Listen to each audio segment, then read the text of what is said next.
Hello everybody, welcome back to Addicted Fishing and another Let's Hope Jordan Starves edition of a 48-hour challenge. Today it's a little bit different.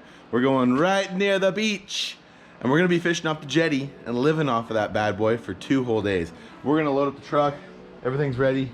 I got my cooking utensils, I got no food, I got a little water. We got nothing but about an hour-and-a-half drive left. I'm ready for some breakfast. Let's go see if we can make this happen.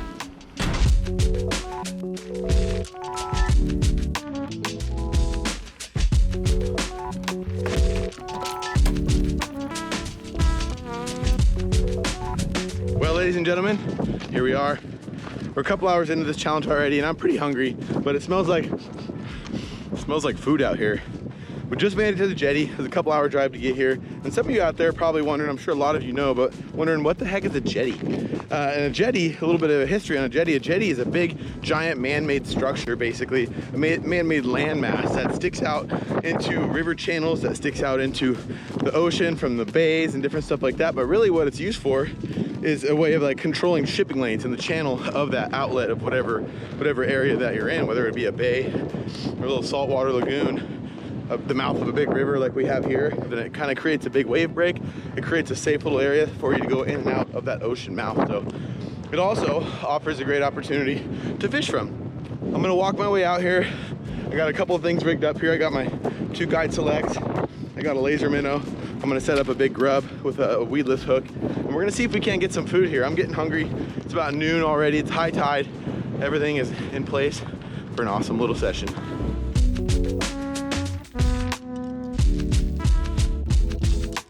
Okay, I think I found my first spot. Headed about, I don't know, 3/4 of the way out of the jetty. You can see we got fresh water this side, wide open ocean on that side, and then this peninsula here just kind of creating this divide. I'm gonna go down on this little point. One thing about fishing the jetties is that you lose a ton of gear. You pretty much stop fishing when you're out of your last jig head or lure or whatever it is that you're tossing because you just lose a lot of stuff because of this is what's on the bottom. You can imagine how snaggy that can be. So I'm gonna creep my way down here. I'm gonna get posted up on this little preacher's rock and start praying. I'm getting hungry and I got fish on the mind. Cool thing is we can keep Dungeness crab if they're of a legal size. We can keep rockfish, I think 5 a day per person. We can keep lingcod over 22 inches. Can't keep any salmon, but there are a lot of options for what we can keep and eat here today. So let's keep our fingers crossed. Let's get fishing.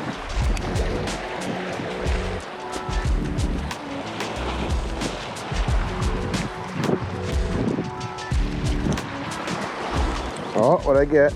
Oh, just a whole lot of nothing.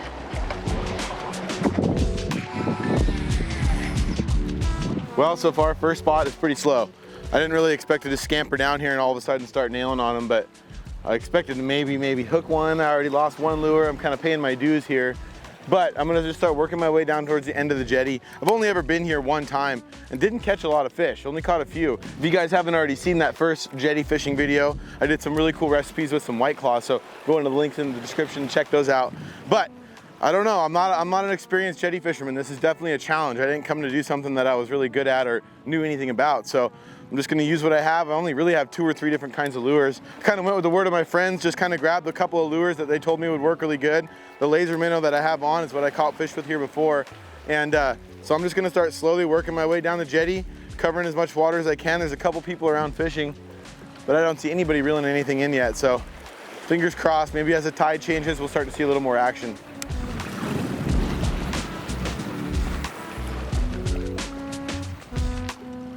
Well, spot number 1 was a bust, but that's okay. We got to give it more than just a couple minutes. But what we noticed, I want to get to the end of this jetty because I think fishing right off the very tip of it out into that main part of the ocean, there'll be more fish. Plus there's a nice little current line that's coming off. We got current coming out of the river right behind us, and then it kind of swirls around and creates this little feeding area. But I did notice while we were just down here fishing, all of a sudden all these birds just flew in. So that's usually a sign of some sort of bait, some sort of activity, some sort of biomass working towards the surface. So I'm gonna run down, try to get to the end of this jetty, start casting out to where those birds are, and see if we can find some food.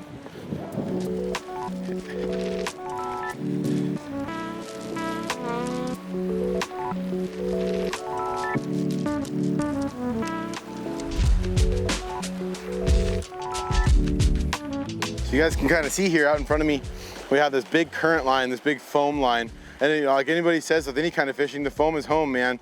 And so I found that little area here where I see this little current rip basically that's gonna kind of keep bait schooled together. You gotta think these small bait fish are very light and they don't have a lot of power or a lot of strength to be swimming against the current out here. So you have to go to those areas in that current line where they can't be swimming and they get pushed into these little feeding zones for these fish. So I switched up. I got a 3-ounce head on here and one of my good friend Clint Lorry's skookum baits, just a swim bait, white and clear with a little bit of glitter.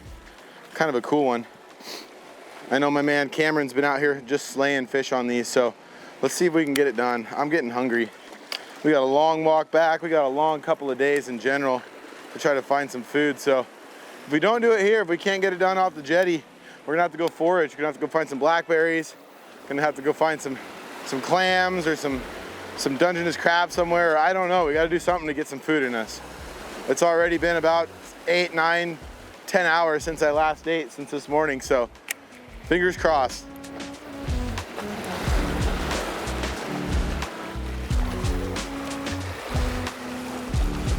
Man, that's deep out there. I'm guessing it's probably 45, 50 feet. Takes about 15 seconds or so for that 3-ounce weight to fall down there. So I'm just kind of trying to find the bottom there. It seems kind of sandy and not quite, ooh, what the heck was that? It seems a little sandy and not like quite as rocky or bouldery when I get it way out there like that. But as soon as I get it close into this jetty, it turns into just minefield of snags, just like that one. Dang it. Got it back, sweet. Woo! Thought we had victim number 3 already. I'm just kind of trying to work this counterclockwise or clockwise. I'm going from left, working it all the way to the right, going back, moving around. I think after I fish this spot for just a few minutes, I'm gonna switch up and fish off the very tip of this jetty here, cast them basically straight out into the ocean. And the tides might have something to do with it. It's high slack right now, so tide is all the way in. There's not a lot of current ripping, which is normally good. You tend to lose a lot more gear when you have a lot of current, so we'll see. Oh! That felt fishy.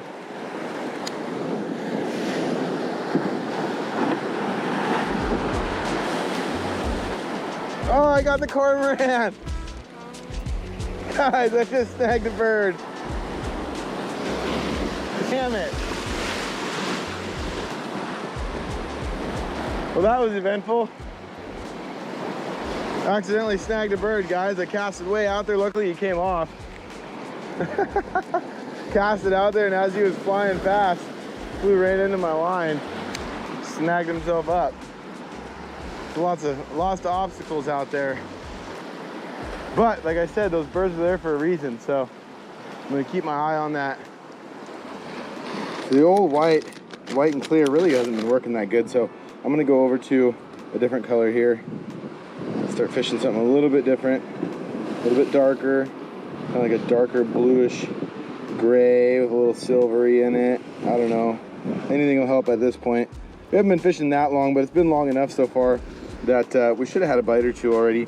Obviously just got a bite, nipped my little tail off, but I'm gonna keep switching up. Might go back to the laser minnow here in just a second, but I don't know, we gotta just keep trying. Gotta keep trying. We got a few tools in here. We didn't bring any bait today, which we might have to do tomorrow, and might actually have to start eating our bait at some point. But the tide is just starting to go out. Again, there is a 3, 4, 5 times the amount of birds that were here just a few minutes ago.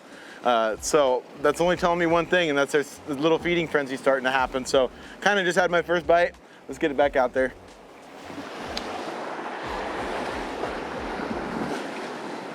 Just can't help but ignore this little current rip here. You can see it just going out in front of me.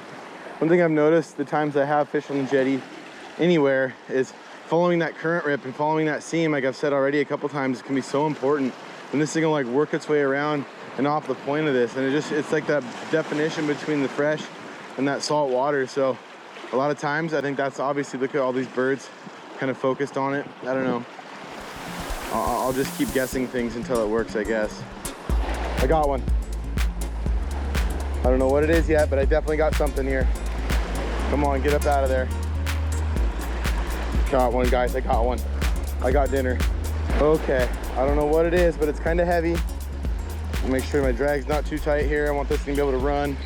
I do not know what it is, but it was as soon As soon as it hit that water in that current line, I let it sink down, it hit bottom, I reeled and moved it like twice and fish on. Just try to keep him out of these rocks and stuff. He wants to put his head down in there, I can feel it. Oh, ooh, that's heavy. That's heavy, you guys. I have no clue what this is. Oh, I'm a little nervous here. I'm a little nervous. I'm a little nervous. Looks like a big black rock. Oh God, yes, that's a feast. Oh God, that's a feast. Oh God, that's a feast. Oh, come to Papa's. Come to Papa, little, get out of the way. Yes, everybody, yes. We got dinner. We got dinner. We got a fatty dinner. Look at that thing, everyone. Woo! We're not going hungry. I was really starting to frickin' worry. The skookum bait got it done. Clint Laurie, if you guys want some of these swim baits, some of these plastics that he's coming out with, I would highly recommend it because they just saved my day. Look at that. That is a giant frickin' rock bass, you guys. Yes, yes, I'm not going hungry. I think I'm gonna nickname him Linner. This is Linner, everybody. This is gonna be dinner for me and Tiny Boy tonight. Woo! Woo! I really thought I was starting to worry. We've been out here for about 2.5 hours. Stuff hadn't really been going on. I hadn't really gotten any bites, lost a couple lures, and was just waiting for something like this to happen, but way bigger and way better than I expected. So we're not going hungry tonight. All right. Ooh, he got me. Getting a little payback. Got my brand new, freaking super badass new addicted kill bag. It's really nice for doing any kind of fishing like this, especially in a survival setting. You want your stuff to not be going bad while you're out there trying to forage for more food. So I'm just gonna put a little bit of ocean water in this.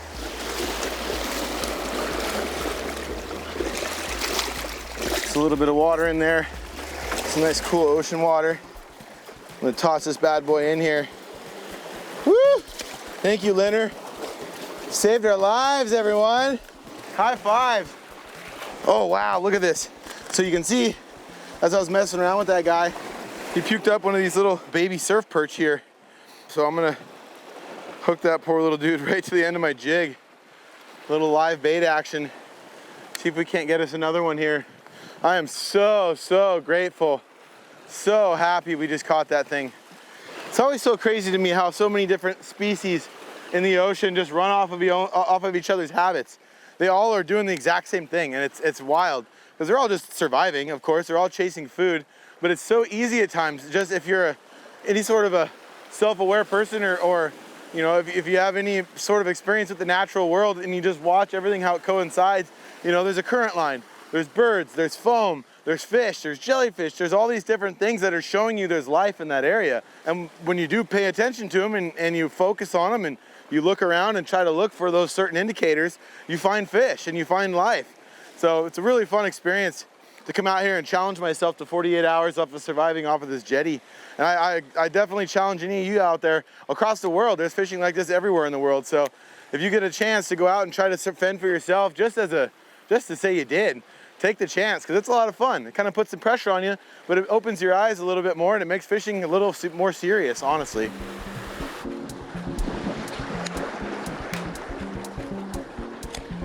How I have gotten this lucky, everybody, over and over again. This is the longest jig head.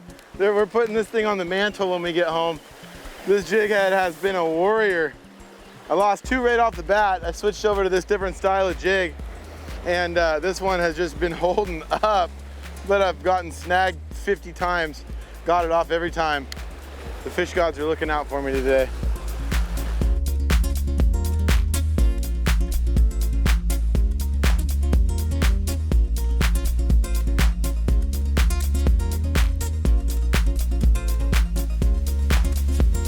Really tough day so far. I'm getting pretty exhausted. It's been about 10 hours since I ate. We got this one awesome fish. It's enough for lunch and dinner, but I was kind of really wanting to make sure we had enough for breakfast. We might be actually packing the camp stove out here with us in the morning so that if we do catch something, we can eat it right away, because I know I'm gonna be really hungry in the morning. But so far we have a big enough fish to get me through the night. I'm gonna give a couple more tries. I'm actually kind of running out of gear here. I only got about 4 or 5 more jig heads. I got about 2 or 3 more laser minnows. Really, I just wanna make sure I have enough gear to get me through tomorrow morning and through the afternoon, because we gotta go all the way through to tomorrow night and the next morning again to make this 48 hours. So I'm gonna savor my gear. I'm gonna fish for a little bit longer, and then I'm thinking we're gonna try to go foraging, try to find something, some sort of natural sustenance on the bank. I saw a bunch of blackberry bushes and stuff coming out here. I know salmon berries are in season right now, so we're gonna hit the mainland. We're gonna start searching around for some berries and stuff. I got a really cool idea and a cool recipe for us tonight for this fish.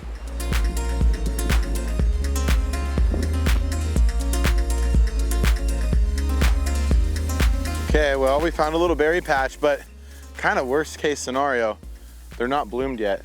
We might be a little bit too close to the ocean. As we work your way inland this time of year, it's a lot hotter, it's a lot warmer outside, stuff's blooming quicker, it's coming along a lot faster, and as you can tell here, there's still flowers on these blackberries. Still got just these little red berries, but I'm gonna pick some of the red ones anyways because I wanna make a sauce with them. So I'm gonna pick a handful of them, just have them with, oh, I see one black one. Got one for flavor. Let's pick some of these, let's get them in the bag, let's get them in the truck. We are not completely screwed, everybody. There's some black ones. We got some that are fully ripe. I'm just gonna go through and pick each one of these to start with. Stay away from these red ones. Because I'm not exactly, now that I see there's not an abundance of them, I'm gonna save them and I'm gonna use them just for this recipe. So it's gonna make this fish even that much better. So I'm gonna tromp my way through here, try to find as many ripe ones as I possibly can. Oh, there's a little honey hole. Sweet. Oh, they're all over the place. Oh. Damn it. Ugh. All right. At least we know no dogs or nothing have been peeing on these ones. Back here in no man's land. These ones aren't quite right, but they're gonna have to do, you guys. This is all about survival right now. Sweet, I'm so glad we found some of these. You can tell these are facing to the south. This is just the south facing side of this bush, and it's the only spot that there's any ripe ones at all. So when you're looking for these, this time of year, this is July, so if you're looking for berries, be sure to check that south side of the patch, or south facing hillsides if you don't think there's a lot of ripe ones around you where you're picking. Find those south facing hillsides and those south facing patches, and there's destined to be some ripe ones, even if they're not all along yet. Ooh, that's a hog right there. I'm gonna have to eat that one for myself. Ooh, still a little sour. It's gonna have to do. Oh yeah, honey hole. Oh yeah, hit the jackpot here. Oh, I can hear it. Sounds like a slot machine. Just ding, ding, ding, ding, ding, ding, ding, ding, ding, ding. Winner, winner. All right, that should be enough. Got a nice little helping. Nice little handful for myself at least. I'm gonna let these sit in this bag and they should ripen up a little bit more, but there's some pretty good ones in there. All right, now let's go find a gas station to forage. Yeah. You guys are kind of big. Like 3 more? I'll buy some stuff. Can't do that one. No, you can't do mayonnaise? That's all I have for the mayonnaise. Oh, okay. Do you have any relish back there? That we do not have. No relish? Can I get one mustard? Cool. Taco sauce. Oh, thank you, dude. I appreciate you. Not a problem. Thank you so much. Well, that's an old trick my dad taught me, guys. Just remember, we asked permission, we came and got these. Don't steal this stuff from the store, but this is gonna make up our little dip that we're gonna get. We got some hot sauce, we got some ketchup, we got mayonnaise, we got a little mustard. It's gonna make for a good dip. Oh, no, choices. Alaskan, Rainier, Alaskan.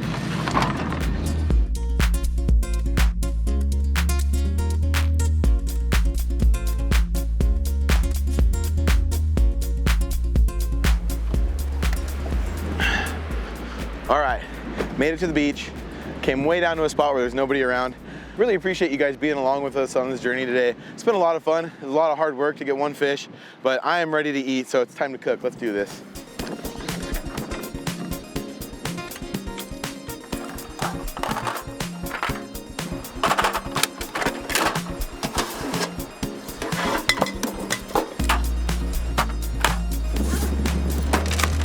My goodness, what a blessing. I'm so glad we got this one. These things come a lot smaller. This is like one of the bigger ones that you'll catch in, like around Oregon and Washington and off this part of the coast. This is a pretty dang big black rock bass. So super blessed to have caught this thing because it's definitely gonna be enough food for tonight and in the morning. So I'm gonna get this thing filleted out. I'm actually gonna save the carcass and use part of it as bait tomorrow. So stick around to see what happens with that. I think it really might up our fishing success because we're gonna need a little bit more to get us through the next 32 hours now. So it's getting down there. This is breakfast, lunch, and dinner all in one. Let's get this thing filleted out and let's get to cooking.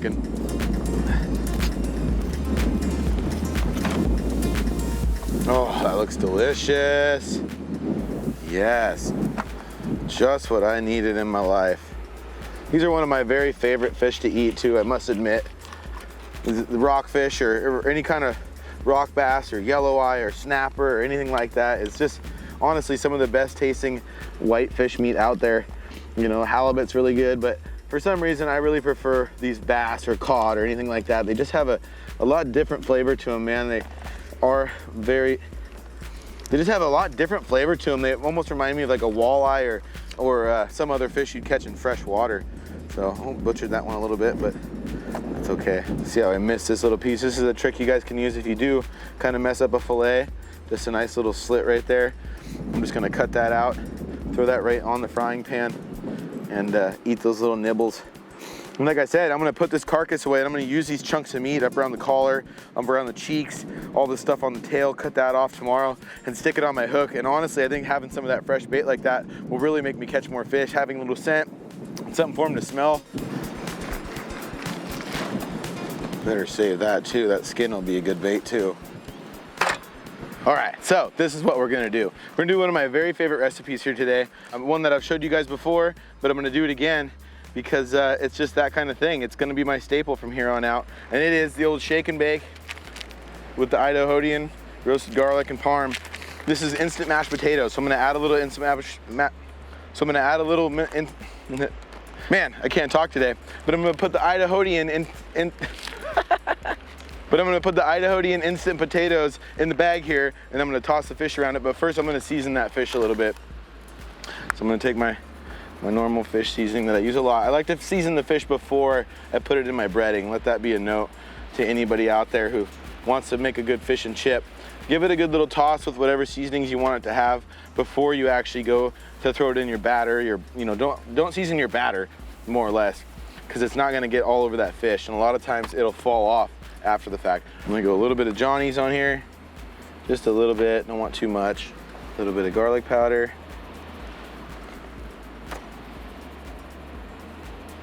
And a tiny bit of pepper. Okay, that should do it. I'm gonna add a little of my 𝗛𝗘𝗟𝗣s into the bag.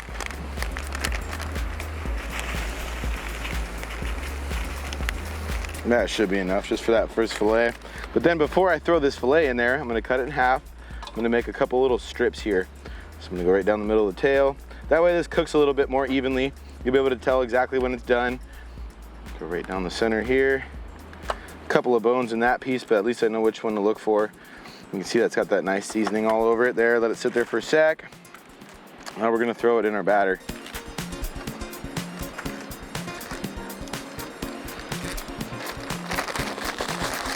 And I like to kind of like let it sit in that powder, in that little mess of instant potatoes for a while. It kind of will start to get a little tacky in there, and that stuff, all those little crunchies will start to stick to that fish. So leave that in there for just a couple minutes.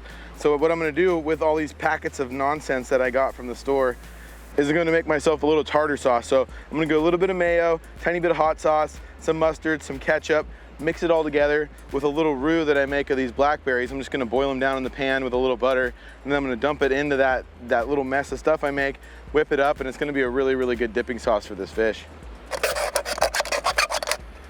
It's called improv, everybody. We're improvising. That ought to be a good little ramekin. We'll just use that. It's called recycling, everybody. So what I'm gonna do here, I'm gonna add about a tablespoon of butter into the pan. And then I'm just gonna honestly add a small handful of the blackberries, and I'm gonna have that stuff cooked down nicely, just slowly cook down in that pan, and then throw some of those in there and start making just a little sauce, basically a little caramelized little mess of blackberry goodness. So I'm gonna do that. Throw a handful or so in there. Don't really need much more than those. Blackberries are obviously pretty darn strong.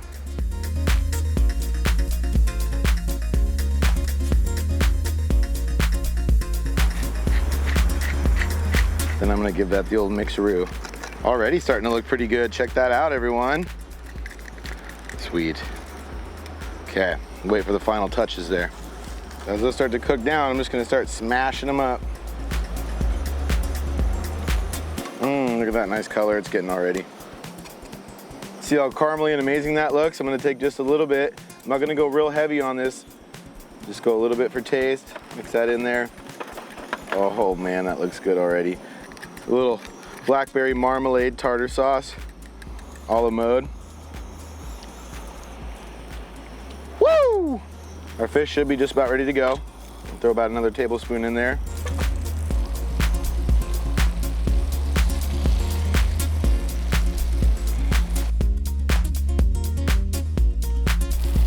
See, that little piece I trimmed off that some people would throw back and waste turns out to be one of the best bites of all. Look at that thing. So I'm gonna flip these things a couple times. I got a lot of wind here, so I'm trying not to overcook each side before I get that heat distributed all the way through. So I'm gonna flip these things more than once, which is a cardinal sin. I know all you fish chefs out there are like, Jordan, don't do it, but I'm gonna have to. Actually, I might not have to. Those look pretty darn good.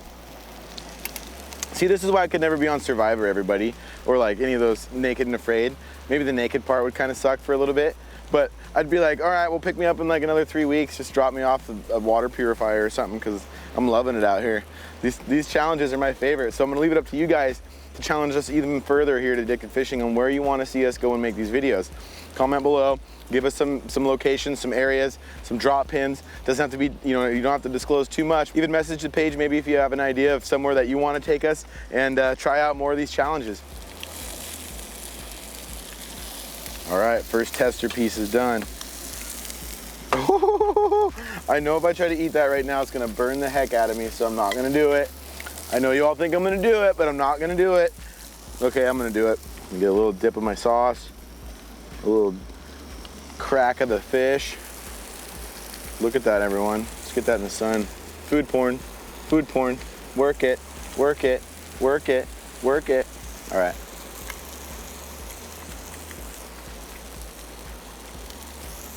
It tastes like it was wiggling like an hour ago, because it was. That is so good. Guys, I wish you were here. Got this really great garlicky flavor. Obviously, I went a little heavy on the garlic. Got super crispiness from the potatoes. It's got that little cheesy taste to it. And then we got our blackberry sauce and all that grocery store goodness. Oh man. Revitalizing. Bon appetit. Heck yeah, everybody. Man, the flavor on this is ridiculous. Flipping it the second time definitely was the best option. I got that really nice crisp on there. You can see how that stuff's done all the way through. Got a little extra dog hair in there. But you can see how it's cooked all the way through. You start getting these little veins. You can see there's no light coloring in the middle. A lot of times if you do undercook it, it just turns, it's really mushy and it's not very pleasurable to eat, so.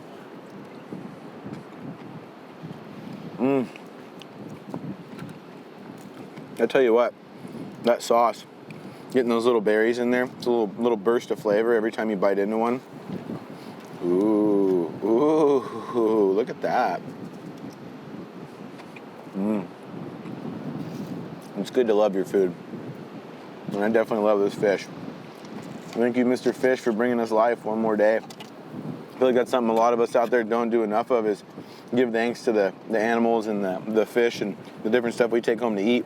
We give thanks by sharing it with others, but we don't actually give thanks to the creature. So thank you, Mr. Bass, for giving us some life. Oh, and Mr. Potato. Sorry, don't want to forget about you. All done. Let's go find a place to sleep. Well, to complete the full fish bum challenge, we're doing a little truck camping tonight. And we're gonna do it simple. I'm not gonna do tarpology this time. I'm not gonna set up any tent or anything. I'm gonna do it true bum style. So the back of a truck and a tarp. I'm gonna show you a cool little life hack here.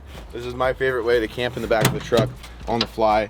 Normally, it's not gonna rain tonight. It was a really beautiful day out there. But normally on the coastal side of things, it gets really, really dewy at night. There's a lot of condensation, a lot of marine air that comes in at night. So I don't wanna wake up soaking wet. So this is why I'm doing this trick. Another wonderful reason to have the Yakima rack on your truck is look what it does. It also doubles as a tent structure. Get off my lawn! There we have it, perfect river architecture. And if it's gonna be windy, you can tie each side down. But what this offers is a little Chateau de 48-hour challenge and a little privacy.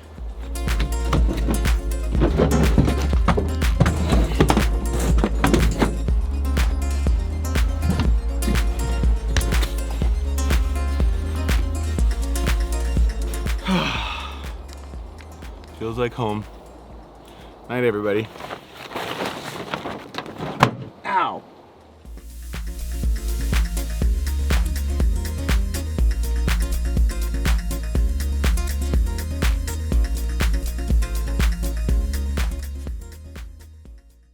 Oh, day number 2. Great meal last night. Still got a whole fillet left and some berries. So I'm gonna munch on some berries, get some calories in me, get a little bit of energy. We're going out on the same jetty again today. I was gonna try to do a different jetty, but the opposite jetty of this one in this river mouth is closed right now for construction. So I was gonna try to change up the scenery, but we have some really cool methods that we're gonna try today. I'm gonna try to use a lot of that bass that I caught yesterday, bits and pieces of it as bait on the end of my jig. So we'll see if that changes anything. I talked to Cameron and a few other people that fished out here yesterday, some buddies of mine, and none of them really caught that many. So us getting the one was pretty good. I'm still really proud of that. But I'm gonna eat some berries. I'm gonna eat some twigs, and I'm gonna eat a little bit of that fillet there. I might save a little bit for out there just in case fishing is slow. Maybe a little leftovers. But ooh, those are sour.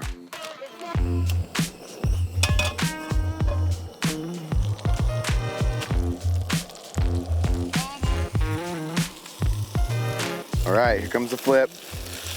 What's going on the flip side? Not looking too bad there.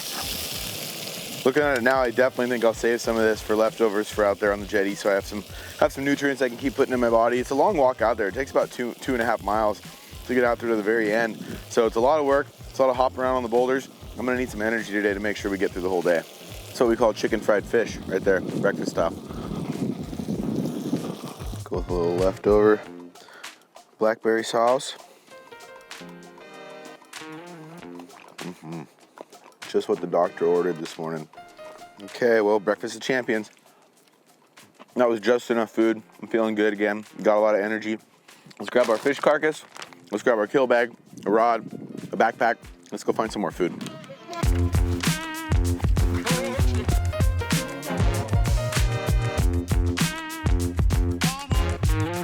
All right, everybody, day 2 has begun. Rigging up my jig here.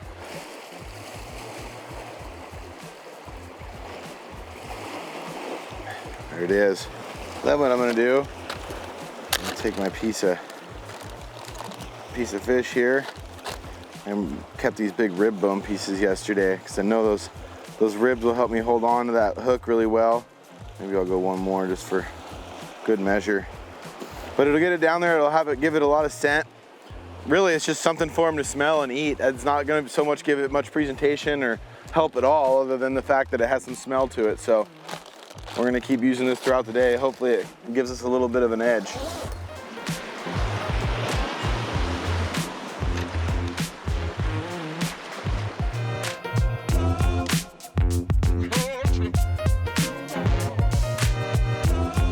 All right. Spot number 1 was a bust. I'm gonna keep moving down out towards the main ocean. Water looks really nice. Everything's going good. There's not a ton of current, so we're getting down and fishing. So I'm just gonna work my way all the way around this thing. We got all day. And to be quite honest, I'm starting to kind of get hungry already after thinking about what that thing tasted like last night. So let's hit our Lamborghinis, get to the top of this jetty and walk out a little bit further. Okay, I'm switching to the laser minnow, but I'm still gonna go with the meat. Still using those pieces of rib. Nice part is it has that little membrane from that rib cage in there. That should have a nice little flutter to it. Yeah, dinner is served. Bon appetit. Maybe if I really go hungry, I'll just end up eating this carcass. I sure hope not. This is harder jetty fishing. Obviously, I picked an area that might have a pretty good success rate on actually catching some fish, but one thing I will say is I expected it to be a little bit easier than this. Not that the jetty is ever really easy fishing, but there's times you come out here and it's, you're catching multiple species throughout the day. But today has not been that again, as yesterday wasn't. So, but we still have quite a few hours left out here on the jetty. We're actually gonna go camp somewhere a little bit further west tonight, not so much close to the ocean, because last night was a little bit cold. So we're gonna go a little further west. We're gonna camp overnight. We might be going hungry though, but who knows? Let's just keep casting.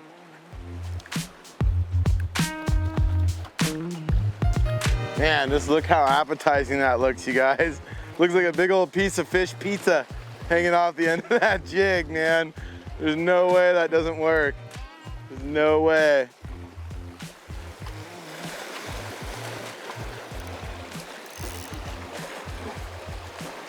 Guys, I'm losing all my gear. I'm losing my mind. The hunger's setting in.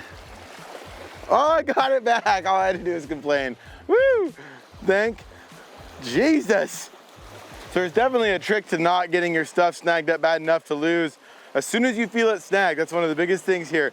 As you're lifting, if you guys have ever jetty fished, as soon as you lift and you feel that thing hit the rock, immediately lose pressure. And that won't let that thing snag into those barnacles or whatever, the kelp or whatever is down there. And if you let a little tension off, it'll actually fall off and you can boomerang your thing, your lure right around the rock and up out of the snag. So I've been doing a pretty good job of that so far. I've only lost one lure so far this morning.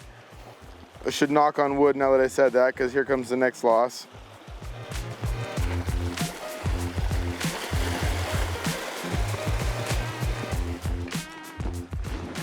I must say my favorite part of jetty fishing at all is the maze of walking you have to do along these big boulders. I think I've talked about it before, but it's kind of like a thrill seeker's fishery. You go scrambling out across all these giant boulders where you could easily slip and fall and break a leg and be life flighted out of here. But to me, it's kind of half the fun. Why should fishing be so easy? I don't know. Now, I don't know about you guys and gals out there, but this looks really fishy. I got a good feeling about this. Kind of back down into this tidal rip here like we were yesterday. A little bit of a bubble line out there. Little meat on the hook. Let's see. Oh, look at how little. Nice moves, Tyne. Ooh, I think I got hit on the fall there. Maybe it was a jellyfish. Nobody knows. You're crazy, little.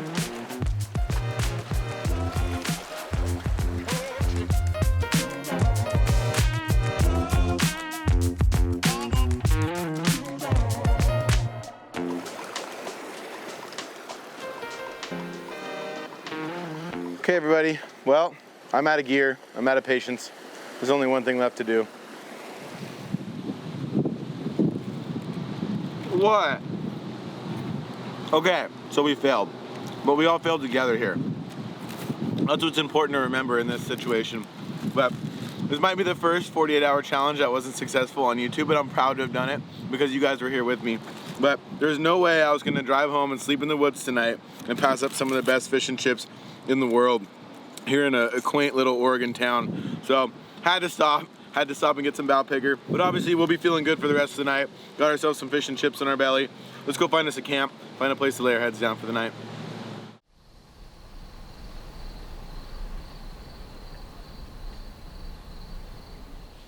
Well, good morning everybody. We survived bum camp. We didn't survive 48 hours without eating. We had to eat. But I had a lot of fun, and I hope you guys did too. Be sure to comment below with what you thought of today's video, and be sure to look back on some of our other 48-hour challenges and 24-hour challenges that we've done. It's been a lot of fun coming out here and doing this stuff with you guys, and be sure again to comment below with what kind of challenges you want to see us do next. If you guys want to see more awesome fun videos just like this one, click this link to this next video, go down here and hit subscribe, turn those bells on, give this video a thumbs up so the world can see it, and be sure to comment below and you can be the comment of the day, just like this person right here. Thanks so much for tuning in, guys. You stay fishy. We'll see you out there.